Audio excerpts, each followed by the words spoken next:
Welcome to another episode of Preparing for the Unexpected. I'm your host, Alex Fullick, and as always, we like to talk about things related to disasters, business continuity, resilience, emergency management, anything that helps you, your organization, or your community prepare for, respond to, and overcome adverse situations. If you'd like to be a guest on the show, please feel free. You can find me on LinkedIn. I am the only Alex Fullick there. I'm really easy to find, and I do respond to everything I get. Today's show, many of you will know, longtime listeners and viewers, know that I love to read. I read magazines, books for entertainment, books for learning, nonstop. I almost always have 2 or 3 books on the go at any given moment. And today, we're going to talk about a book whose title captured my attention, and I knew I had to read it and reach out to the author. The book is Promote the Dog Sitter and Other Principles for Leading During Disasters. And I'd like to welcome to the show today the author of Promote the Dog Sitter, Edward L. Conley. Ed, welcome to the show. Hi, Alex. Thanks a lot. Good to be here. And congratulations on the book. Oh, thanks a lot. Yeah, it was a long process. Poured a lot of myself into it, and feels great to have it published and out in the world. And I understand it was recognized recently, too. I think I saw something on LinkedIn about it. I did. I got a very cool award from the Goodby Business Book Awards, and it meant a lot to me because they honor social impact authors. So I was winner in the leadership team building category for 2023. Well, wonderful. Congratulations on that. Thank you. Now, you and I have sent information back and forth, and I've read the book, obviously, so I know a little bit about you, at least what you've let us know about you in the book. But can you take a moment or two and tell us a little bit about yourself, what you do, and how you got into what you do? Sure. So I started out on the National Ski Patrol in California. I was a first responder, emergency medical technician, and I loved being bundled up in blizzards and on the lookout for someone who was had fallen down and maybe broken a leg or arm or was in some sort of trouble, and be part of the team responding and trying to help as best we could. So I just loved the atmosphere of being somewhat involved in a crisis and a disaster response, and then having the confidence based on my tactical training and skills to contribute, to participate, to be a part of helping. And so I wanted to make it a career. So I go, well, how the heck do I make this a career? And then I discovered this little tiny, at the time, relatively unknown agency called FEMA. That was back in 1989. And a lot of people hadn't heard of FEMA. And so, well, I'm going to apply, threw my hat in the ring, and didn't hear for months and months and months. And then all of a sudden they called me, and I was based in California at the time. They said, yeah, I think we'd like to offer you a job. Do you accept? And I go, yeah, I accept. They go, okay, great. You got to be in Washington, D.C. in about 3 days to start your orientation. I go, oh my gosh. So I was married at the time, had a couple of kids, and went home, talked to my wife. This is it? Are we in? Are we not in? We're in. And so packed up the U-Haul and drove out there and got started. So stayed with FEMA for 27 years, Alex. And worked most of the big disasters, worked with just incredible people at FEMA, at the state, local level, nonprofit organizations, private sector, traveled all over the country and then all over the world. And I also had the opportunity to spend 5 years as a collateral duty with NATO as an emergency management advisor. So I wasn't over there full time, but I was over there quite a bit, helping them with country assessment and evaluate emergency management programs in different nations, and assist on special projects. So I got a little bit of international exposure. And then once I left FEMA in 2016, I was just adamant I was not going to say retired, and I just avoid saying the word retired. And I love this business so much, I wanted to stay engaged with it. So I go up. I think I'm going to write a book. And so I wrote the book, and then that's opened a lot of doors for me for speaking and some coaching and consulting. And so I've had some incredible opportunities the last couple of years, New Zealand, and done some stuff with the UK, and other parts, and then also in other parts of Asia, and working a little bit with the Naval Postgraduate School on some leadership development projects. So I've just been really blessed, I think, Alex, to stay involved in this business, and I hope I contribute something, but the best part is I'm just still learning a lot. And I tell you, the one thing that really is I'm super excited and really inspired about is I have met so many amazing young people, young professionals in our business, people in their late 20s and early 30s, 40s, who are just they're good thinkers, they're critical thinkers, they're just passionate about the emergency management profession in the industry, and just being around that. I just think the industry is in incredible shape. I think there's a new generation of leaders starting to emerge that are really impressive, and our nation and the world is going to be better because of it.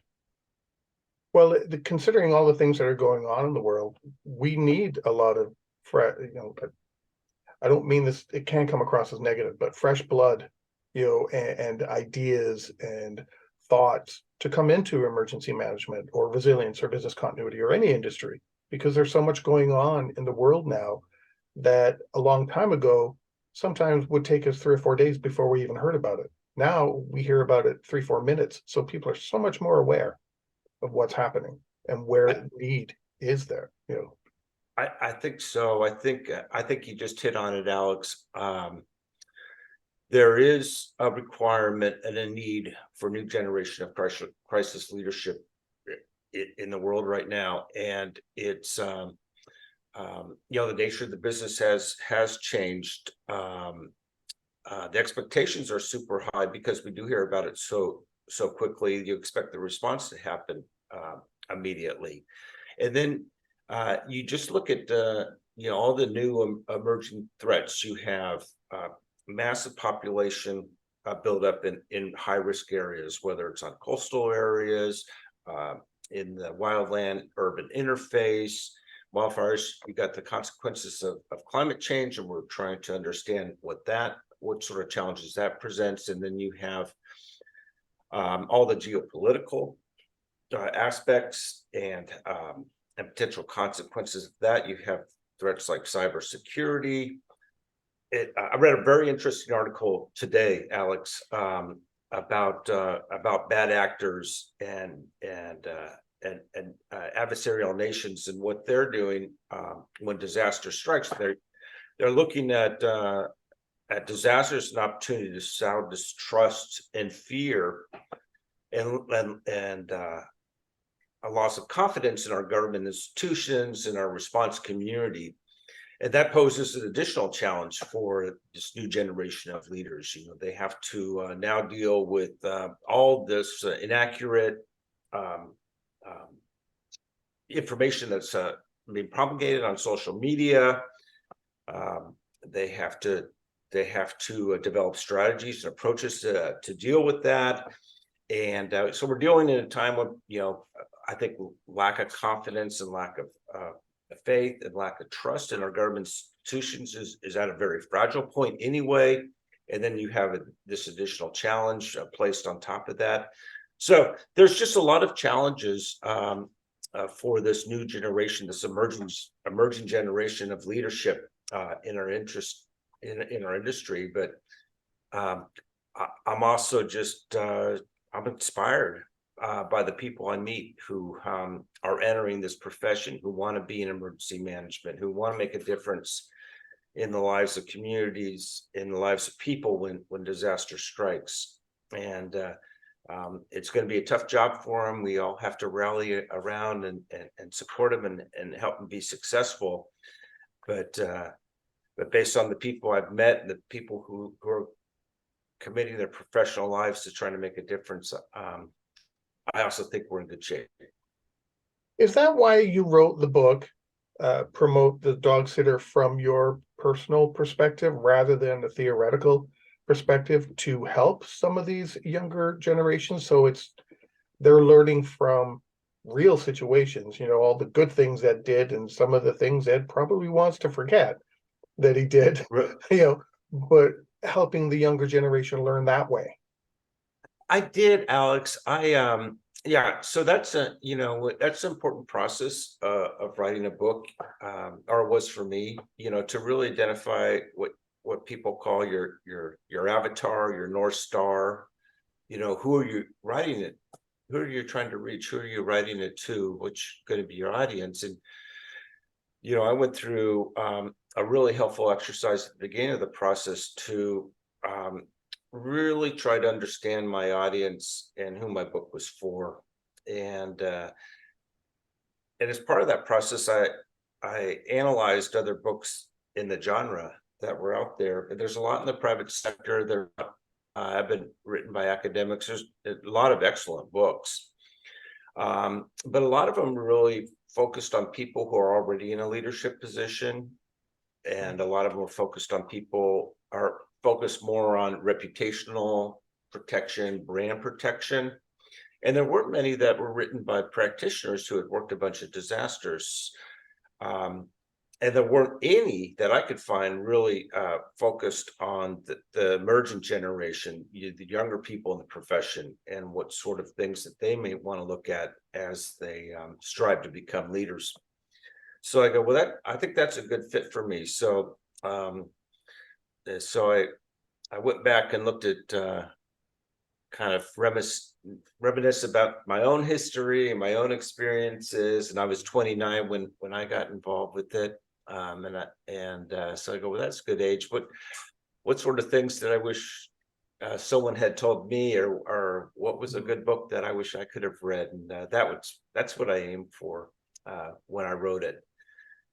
Yeah, you And could that's what definitely that. tell that Mhm. you're coming across, and I know we're going to touch on some of this stuff later on, but you could definitely feel that when you're reading this book that, I'm giving you my years' experience, the good, the bad, and the ugly, whether they're mine or whether they are things I went through with others.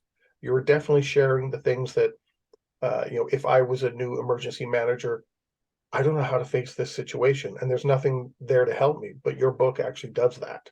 Right. Yeah, no, thank you, Alex. Yeah. I just wanted to share some lessons and observations and strategies that I thought be helpful. And uh, I'm definitely not the hero of my own book because, I sort of, I screwed up a lot. I made mistakes, tons of mistakes on the way. And I tried to share a lot of those. And then I also had the opportunity to work with amazing people, and so I learned a lot from them. And I just thought it was important to honor their legacy and their wisdom.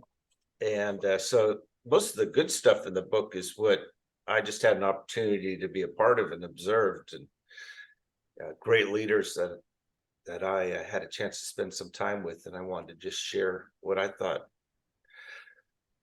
were amazing stories about amazing people doing amazing things in really difficult circumstances, and make sure that was captured for history and available for the younger generation. I also tried to write in a way that was, engaging and Yeah, non-academic and easy to read, and the type of book where you could just sort of pick it up and read a story or a chapter. And um, so I wanted to make it helpful that way. yeah, and I did like the fact that what you just said, you were referencing a lot of people that you called in the book mentors as well, and um, you the good work they did, but even referencing sometimes their own foibles, that they learned from and were passing on to you, and now you're passing on to others. Right. Right. So I I think that, just think that it's uh and you look at other industries, Alex. Um I think the military does a really good job of capturing their history and capturing leadership lessons throughout history. I think in private industry, there's an exceptional effort to do that, and to capture lessons and capture the titans of industry and who they were and the decisions they made, the dilemmas they dealt with, and how they got through it. emergency management is a relatively new industry, a relatively new profession, and so um, uh, we haven't always done a good job of capturing our history. And lots of times you think that you may be the first person dealing with this challenge or this dilemma, or you may feel that you're facing a situation that no one's ever faced before, but that's not necessarily true. And while all disasters are different, so lots of times the decision making process, there's lots of great lessons from history to help you walk through that. There's principles, there's core values that have proven to be uh, worthwhile, that are worth considering to make part of your own toolkit. So I just think as an industry that it's important for us, yes, to look at what we could do to shape it and make it better for the future, but let's not throw out all these great lessons from history that have proven successful. Well, I'm going to ask you all of our talk so far, and we haven't even touched on our agenda. So this is great. I love it. I love being off script. But one question I was going to ask you, and I think it's going to connect to what you just said, that emergency management is a relatively new field. So depending on where someone in my industry comes from, resilience or business continuity and disaster planning, etc., we sometimes have different definitions of what emergency management is. Based on your experience and how long, I think you said, what was it, 1989 when you started, how do you define emergency management? You know, the way I define emergency management, and a lot of people are not going to agree with me on this, but I really see the foundation of emergency management in response. I think you have to be able to do response well. Response gives you that foundation to do everything else you want to do. It gives you the foundation to focus on resilience. It gives you the foundation to focus on mitigation. It gives you the trust and the credibility to advance preparedness efforts. If you blow the response, you're not going to accomplish anything anywhere else. And so it starts with me with a foundational core value, foundational belief that response is really the kingpin of what we do. That you have to be able to respond quickly to save lives, sustain lives when something strikes. You have to be able to do that well, and if you don't do that well, you're not going to be successful in any other of the components of emergency management. And then beyond that, it's a people business, Alex, and it's finding the right people for this unique type of job. And the best emergency managers, they're connoisseurs of chaos. They love the excitement, that they embrace the adrenaline of those moments. They want to be involved with something's big. And if you talk to emergency managers, they're sort of an odd bunch. They talk in a strange way. They'll say, "Oh, that was a really good disaster. Oh, I love that disaster." And it doesn't mean that they were happy that something bad happened, but they're evaluating from people, the metrics that people got helped, that there was good coordination among all levels of government and with the private sector and the nonprofits, that realistic expectations were set, that the responding organizations were transparent about their challenges, were realistic about what areas they could help and where they may fall short, and that the community recovered or faster than expected.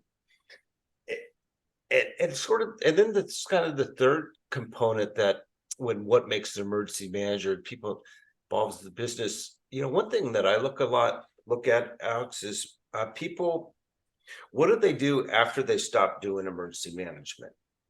And I think the best people, the people who this was a good career fit for, stay involved after they leave their job. Like Craig Fugate, after he left FEMA, in 2016. He's still real involved with this industry.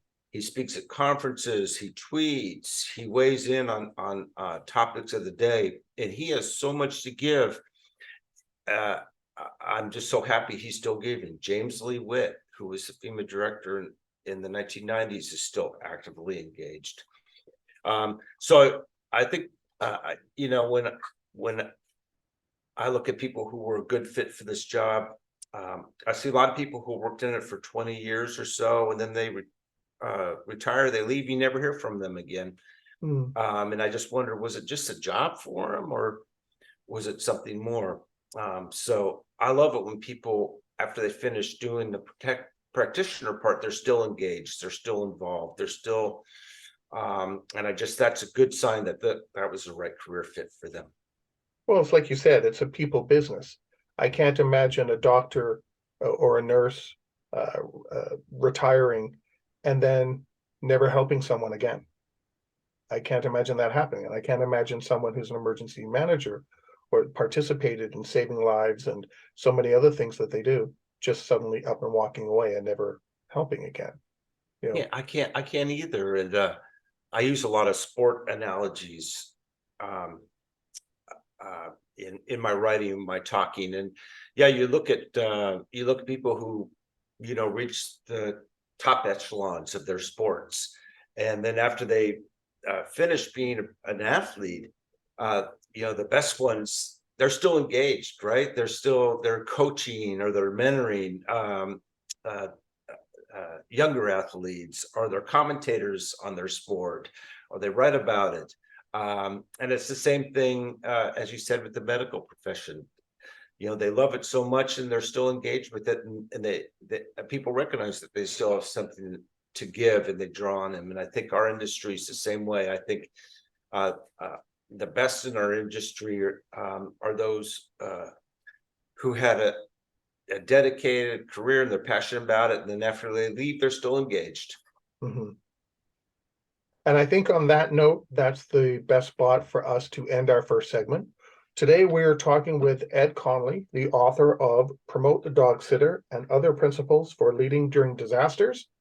And we'll be right back. If you like that video, thumbs up. If you didn't like that video, thumbs down. But leave me a message and let me know your thoughts. Of course, don't forget to subscribe. And in the meantime, stay prepared, everybody.